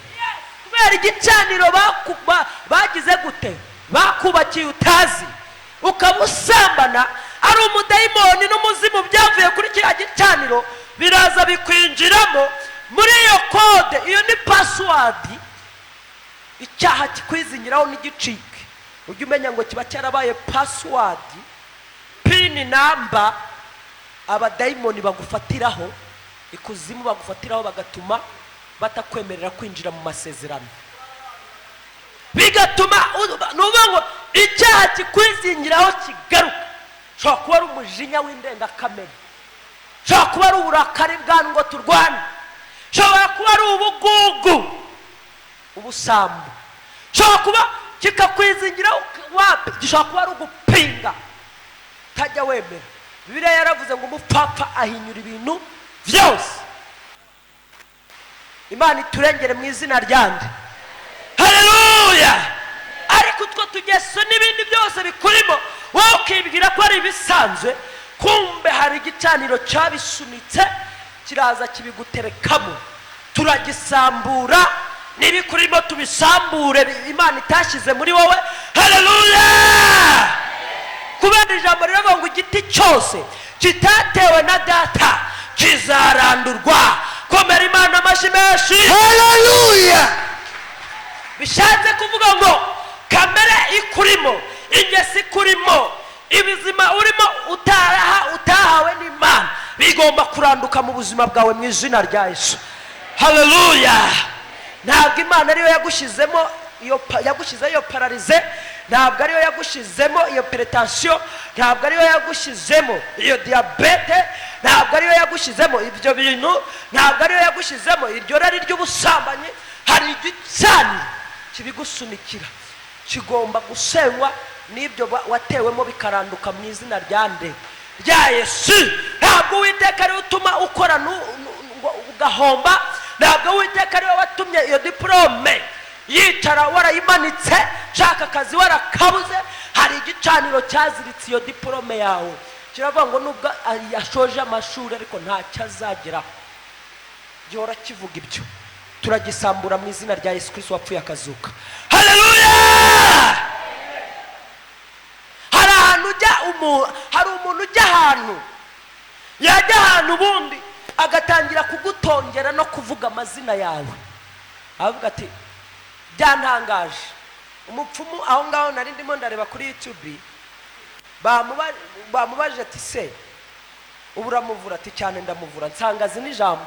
Aravuga ati rega ikintu gikwiye ati ni ijambo ndi bwature mvuga gusa riramuvura. Ahita avuga ngo kubera ko ururimi, avuga rya jambo riri muri Yakobo ngo ururimi n'urugingo ruto ariko rushobora gutwika ishyamba ryose. Ati rero nk'uyu baba baramutongereye, muri uko kumutongera nanjye hari imitongero ndi butongere.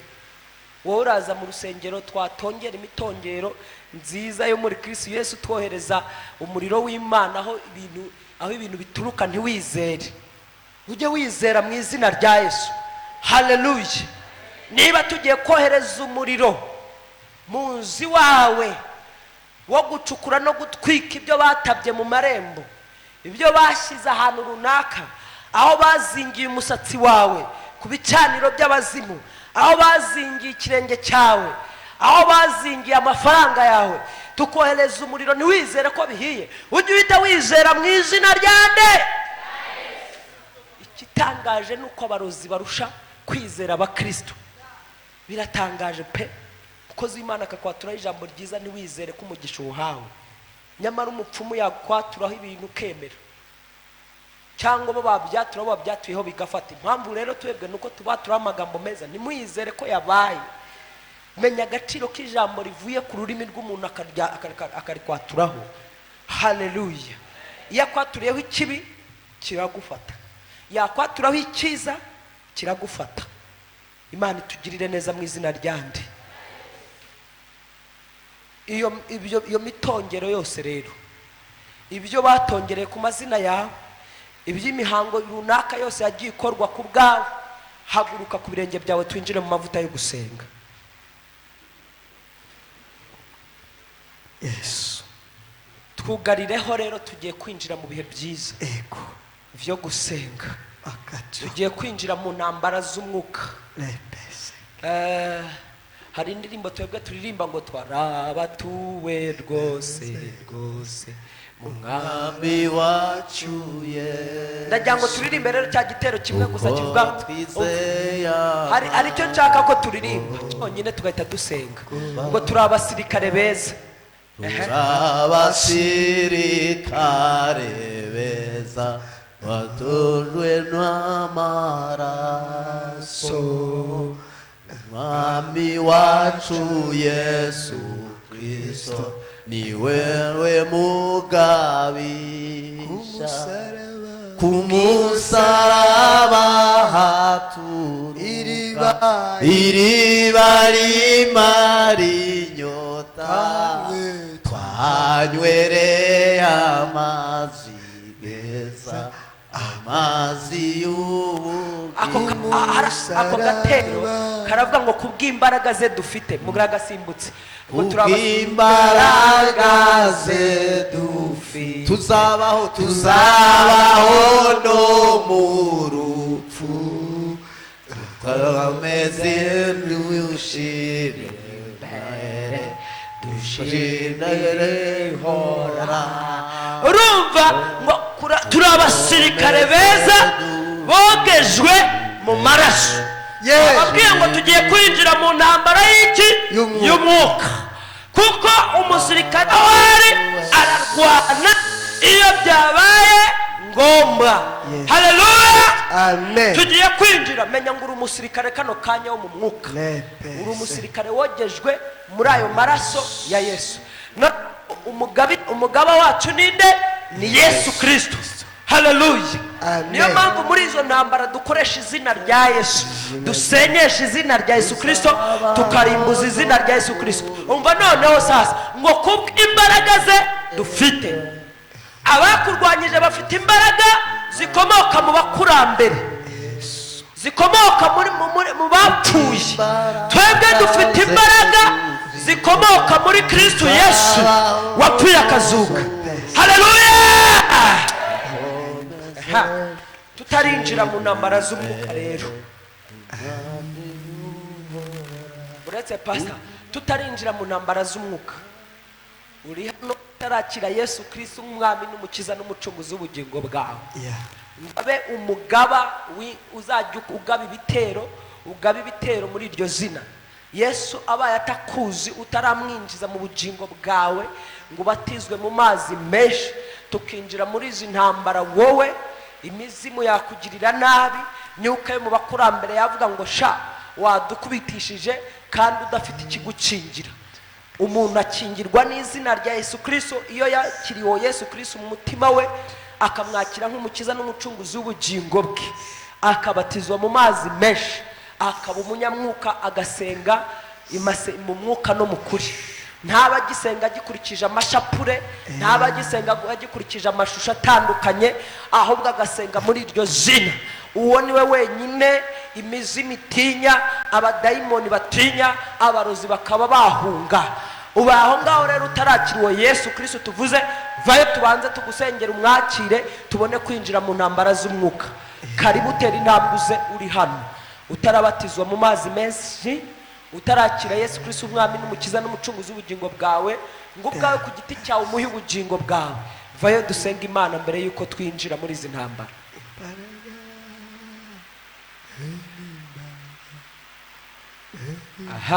ubwo niba twese twarakiriye Yesu Kristo nk'umwami n'umukiza n'umucunguzi w'ubugingo bwe, tukamuha ubugingo bwacu, tukabatizwa mu mazi menshi, tugiye gutangira gusenga. Haleluya. ariko ubaye uri aha ngaho uzi ko ibyo utarabikorerwa, n'abakozi b'Imana ntibakwakire, kuko waba ugiye kubinjiza mu ntambara Yesu Kristo atarwana kuko utigeze umwakira mu buzima bwawe. waba ugiye kutuvunira ubusa. ubaye uhari, vayo hano kano kanya tukwakira, wakira Kristo umwami n'umukiza n'umucunguzi w'ubugingo bwawe.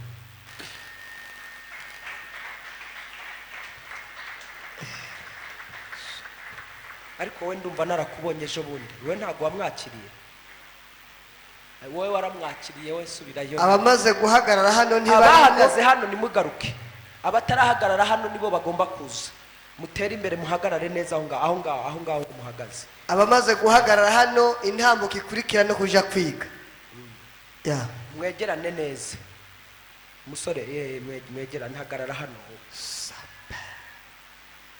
muzamura ibiganza byabo ubu mugiye gusesa amasezerano yose mwari mufitanye na Satani yo mutazi nayo muzi muzamura ibiganza byanyu zamura ibiganza byawe neza imbere y'Imana ihoraho ntabwo ari imbere yanje kano kanya ubu mu ijuru iyi image ino shusho yanyu nuvuga ngo hari video iri gutambuka mu ijuru mu bwami bw'ijuru mu bwami bw'Imana barimo barabareba mu mwuka Imana data Imana mwana Imana mwuka wera irimo irabareba n'amagambo mugiye kwatura nayo mugiye kuvuga iraba ivuga ngo abangaba biyemereye ikuzimu nabo barimo barabareba amagambo muri buvuge barumva yuko mwatandukanye nabo batakibafiteho ububasha muvuge uti mu izina rya Yesu Kristo vuga cyane mu izina rya Yesu Kristo wapfuye akazuka uyu munsi wa none mpagaze imbere y'Uwiteka kuri iki gicaniro sabye imbabazi z'ibyaha byanjye byose nakoze kuva mu buto bwanjye kugeza uyu munsi Yesu Kristo wizeye nk'umukiza n'umucunguzi w'ubugingo bwanjye vayo mu bugingo bwanjye vayo mu mutima wanjye vayo mu mutima wanjye ubu mwami w'ubugingo bwanjye n'umutima wanjye Satani ndakwanze n'ibyawe byose ibyo wankoresheje ndabyanze uyu munsi ndasenya ndaritura isezerano nari naragiranye nawe nabizi cyangwa mbizi ndivuyemo mu izina rya Yesu Kristo iry'ababyeyi bankizemo abo mu muryango bankizemo ndarisenya neguriye Yesu Kristo neguriye Yesu Kristo umutima wanjye n'ubugingo bwanjye ndamwiha ngo mbuwe yandukure amazina yanjye mu gitabo cy'urupfu gitabo cy'ikuzimu ayandike mu gitabo cy'ubugingo uyu munsi wa none mbaye umwana w'Imana mbaye umwana w'Imana amen amen amashyi menshi ku mwami ku bw'abangaba muzamura ibiganza byanyu tubasengere data sengeye aba bahungu mbazanye mu biganza byawe humirizaho data humiriza uzamura ibiganza byawe gutya gusa humiriza data sengeye bano bahungu bazanye mu maboko yawe bazanye mu biganza byawe ababatanze kwa Satani kugira ngo bazakorere Satani uyu munsi wa none bitanze iwawe Yesu Kristo barakwihaye uhereye umunsi wa none kuko bakwihaye natwe turabaguhaye nk'abakozi bawe haba wahamagariye no muri tubazanye mu maboko yawe ufata ubugingo bwabo ufata imitima yabo ufata imibereho yabo mu izina rya Yesu Kristo tubatongereye imbere yawe kugira ngo amaraso yawe abamanukeho imbaraga zawe zibamanukeho zisenye abazimu zisenye abadayimoni zisenye imyuka mibi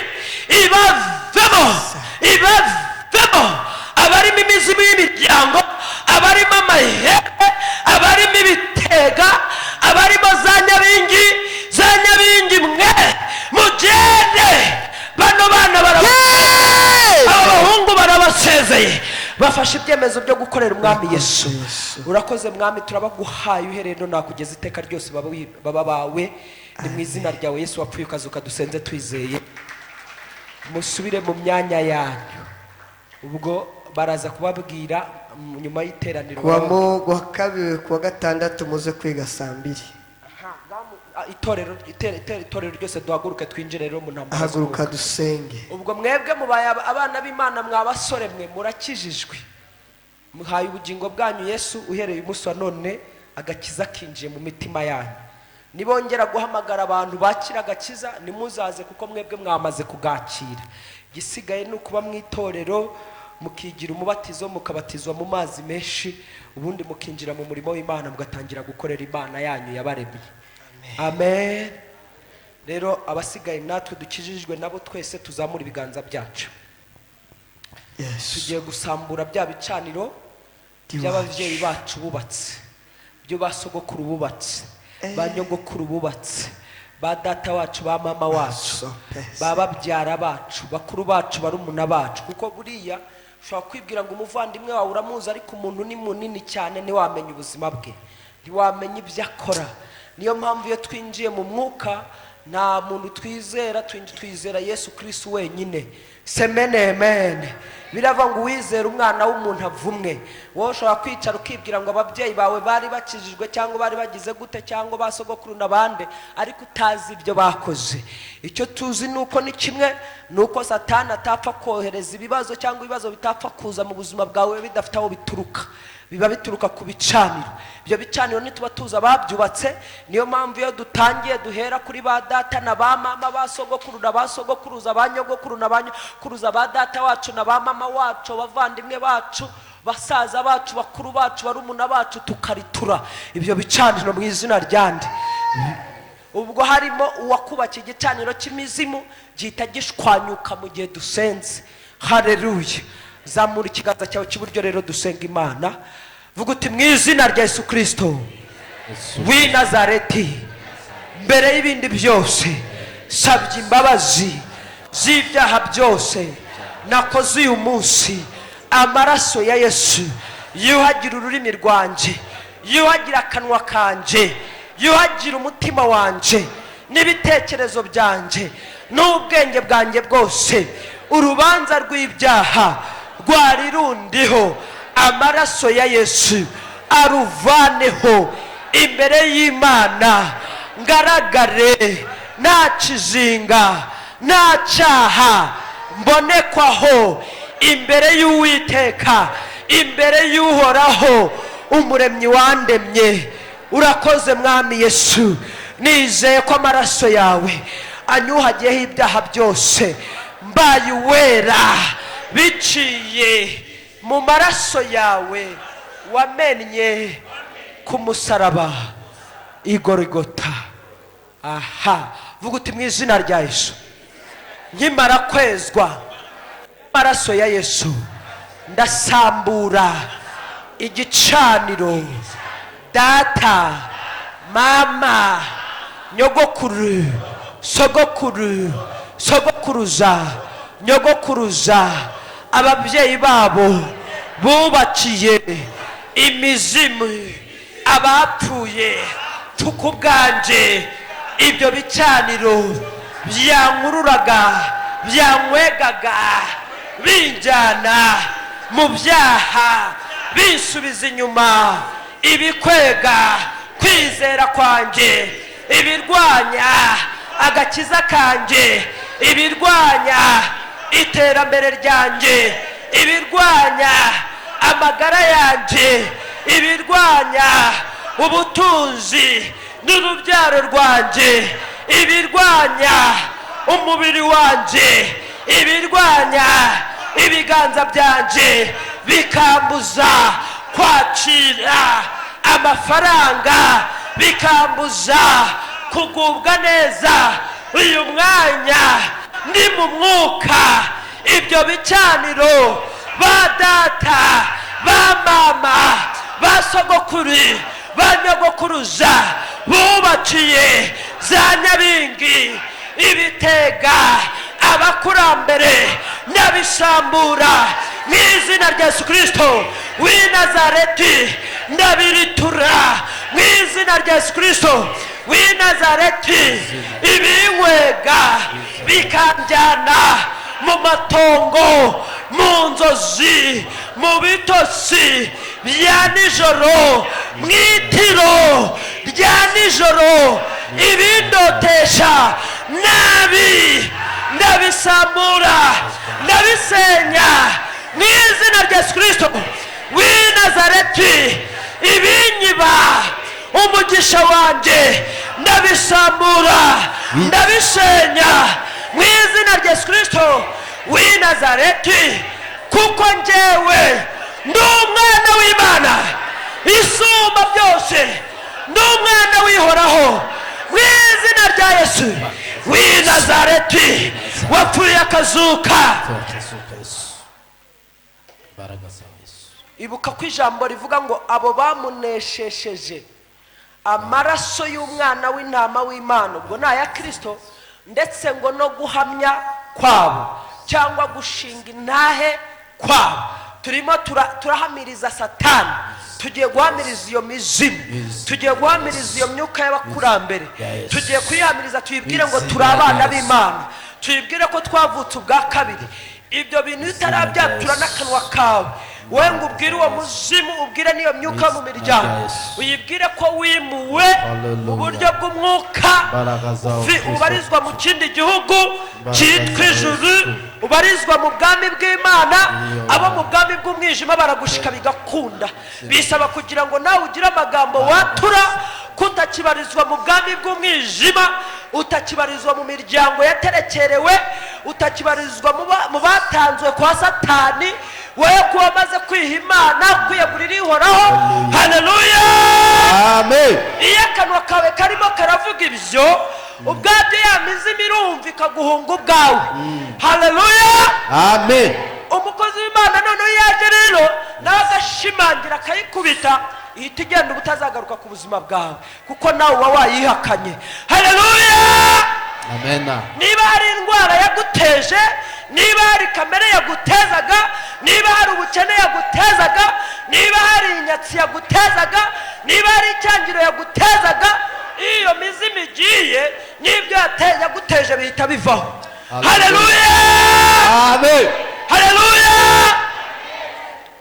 Noneho tugiye guhagarara mu cyanditswe kiboneka muri Yohana wa mbere igice cya 5 n'umurongo wa mbere, aho biravuga ngo uwemera ko Yesu ari Kristo, uwo niwe wabyawe n'Imana, kandi ngo cyabyawe n'Imana kinesha iby'isi.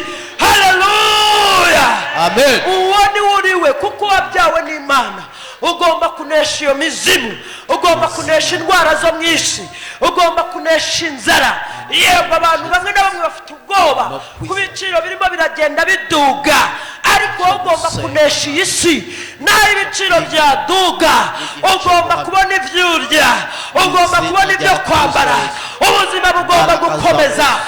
Uri umwana w'Imana. Haleluya, ugiye kubihamya n'akanwa kawe rero. Vuga uti mu izina rya Yesu Kristo, izina rya Yesu. Ijambo rivuga yuko uwemera ko Yesu ari Kristo, yabyawe n'Imana, kandi cyabyawe n'Imana, kinesha iby'isi, kuko nemera ko Yesu ari Kristo, nabyawe n'Imana. Ndahamiriza abazimu, abadayimoni, ibitega, za nyabingi, n'amahembe, n'abakonikoni, ko ndi umwana w'Imana, n'ijambo rirabihamya. Niyo mpamvu mubisa abazimu bangendagaho, bambuza amahoro, mu izina rya Yesu Kristo w'i Nazareti abagiye bambuza gutera imbere ubwenge abambujije kuba umukire kuba umutunzi abambujije kugubwa neza uyu munsi ndabiruka ku buzima bwanjye ibyo bansunikiye ndabisenya izina rya Yesu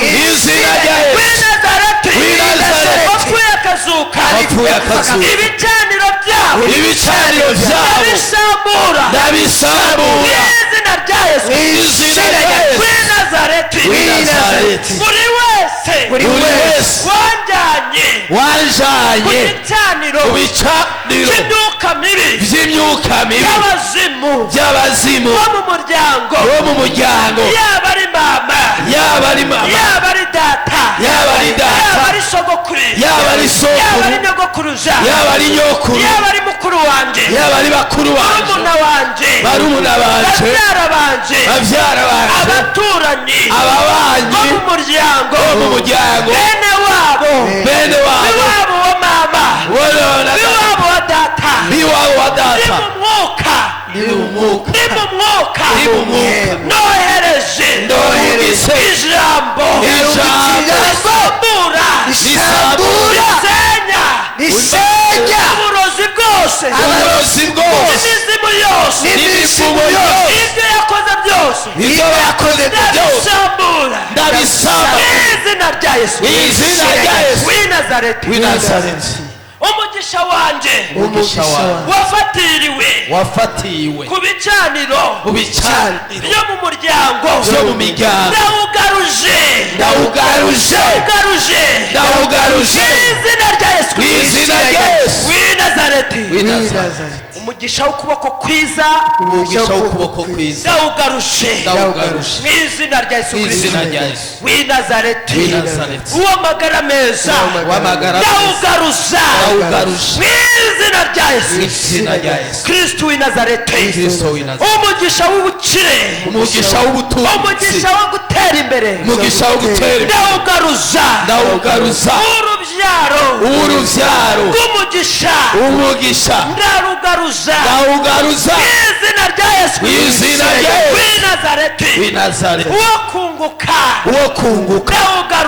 ndawugaruza izina rya Yesu w'i Nazareti uw'ibitotsi uwitiro by'umugisha ndawugaruza izina rya Yesu w'i Nazareti. Hari itiro rimwe na rimwe usanga ari ry'abadayimoni ari ry'abarozi aho usanga hari abaryama bagasanga bacuramye buriya nubona umwana wawe yaryamye gutyo ugasanga yacuramye mu mirambizo wari wamuryamishije gutyo ugasanga umutwe werekeye mu mirambizo jya umenya ngo abarozi baba bamutwaye kwa kundi rero bashika bakurura uko bagenda bakurura niko cyakibiri umubiri we nawe ubugenda ko bakurura wowe imbere ubwo ushobora kwisanga uzi ngo ufite umwana kumbe ufite fotokopi umwana nyirizina uw'imbere baramutwaye araza kugaruka mu izina rya Yesu muri aya masengesho amen haleluya amen. Hari itiro rero abarozi batwariramwe abantu muri ubwo buryo cyane rya tiro riza rikagufata ugasanga ni byinshi cyane nono n'ibintu warose n'ubimenye kandi gusa ukaba wibuka ko byari bibi cyane wowe ukibuka wakurura washyira ubwenge kujya wakurura ukibuka ko byari bibi ariko utabyibuka kenshi na kenshi ni itiro ushinzirizwa uhunikizwa n'imbaraga z'abarozi bagutera bagahita bakujabura wowe bakagutwara wowe w'imbere iryo tiro rero rya kirozi tugiye kurikumira ujye ugira itiro ry'umugisha sinzire neza amen igihe wasinziriye nunarota wibuka ibyo warose zamura ibiganza byawe tukumira iryo tiro rya kirozi iryo tiro riremereye ribi cyane abarozi batwariramwe abantu n'abana bawe turabagaruza biciye mu isengesho ryawe semeneme haleluya amen. Ni itiro riba rivuye ku bicaniro by'abarozi riba rivuye ku bicaniro by'abadayimoni. Vuga uti mu izina rya Yesu Kristo, izina rya Yesu, abazimu bantwaraga itiro ry'umugisha n'abavuma n'abarimbura mu izina rya Yesu w'i Nazareti, ndagaruza itiro ry'umugisha, ndagaruza umubiri mwiza urya byose mu izina rya Yesu. Abadayimoni bantwaye apeti ndabavuma mu izina rya Yesu w'i Nazareti. Imyuka mibi n'ibicaniro yateza inzara ku buzima bwanjye, ku muryango wanjye, ndabasenya ibyo bicaniro, ndabisambura mu izina rya Yesu w'i Nazareti. Tugiye gusambura ibicaniro biturukaho umwuka w'ubwoba, ubwoba bushingiye ku buzima, ubwoba bushingiye ku hanone na hejo hawe hazaza.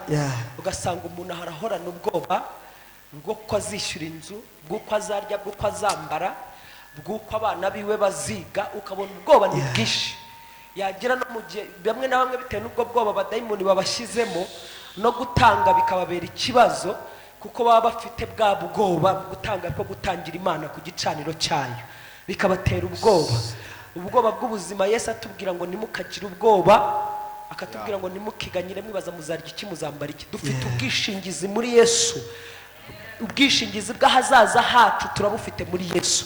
Semenemene. Naho ibintu byodimba, ikiro cy'isukari kikagura 10,000, iwacu kigeze mu 500 milisenkisa. Njye narababwiye ngo niyo nikizagira no kuri 5 nzayiwa. Semenemene. Haleluya. Kubera Imana umukiranutsi w'Uwiteka abeshwaho no kwizera kwe. Ntuzongere kugira ubwoba bw'ahazaza, usibye ko hari ibicaniro bisunika ubwo bwoba. Jamura ibyo biganza tubishambure. Vuga uti mu izina rya Yesu w'i Nazareti, igicaniro cyose cyasunikaga ubwoba bw'ubuzima, icyasunikiraga urupfu, ndagisambura izina rya Yesu.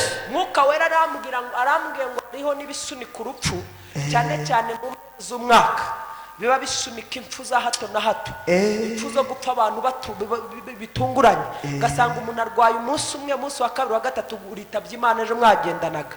Ugasanga ubundi avuye mu rugo ari amahoro, ageze hirya kumva akavuga ati imodoka iramukubise. Izo mpfu zose ziba ari iza kirozi, ziba ari indungikano abarozi baba barungitse. Kandi upfuye muri ubwo buryo kwa taarifa yako nta bugingo ageramo, kuko aba yibwe n'abadayimoni, abatwawe n'abarozi. Mu izina rya Yesu tugiye gukumira izo mpfu ku buzima bwawe. Ibicaniro bisunika impfu mu mpera z'umwaka tubisambure kuri wowe, ku mutware wawe, ku bana bawe no ku muryango wawe mu izina rya Yesu. Ntabwo uzashingura wowe uri ahangaha muri uyu mwaka. Umwaka ugomba gushira nawe ushinguye mu izina rya Yesu Kristo. Zamura ibiganza byawe. Yigute mu izina rya Yesu w'i Nazareti, wapfuye akazuka, imara kumenya kwari ibicaniro birungika impfu zitandukanye. Uyu mwanya sambuye buri gicaniro cyaturuka mu muryango cyangwa ahantu ariho hose cyarungika urupfu rw'impanuka, urupfu rw'indogano, urupfu rw'uburwayi, urw'abazimu, urw'amahembe, urw'ibitega, urw'anyabingi, urw'imyuka mibi n'indwara zinyuranye. Izo mpfu n'ibicaniro byazo ndabisambura, ndabyirukana kuri njyewe no ku muryango wanjye. Izina rya Yesu, izina rya Yesu mu Kristo izina rya Yesu w'i Nazareti w'i Nazareti. wapfuye akazuka yapfuye komera amashyi menshi. amen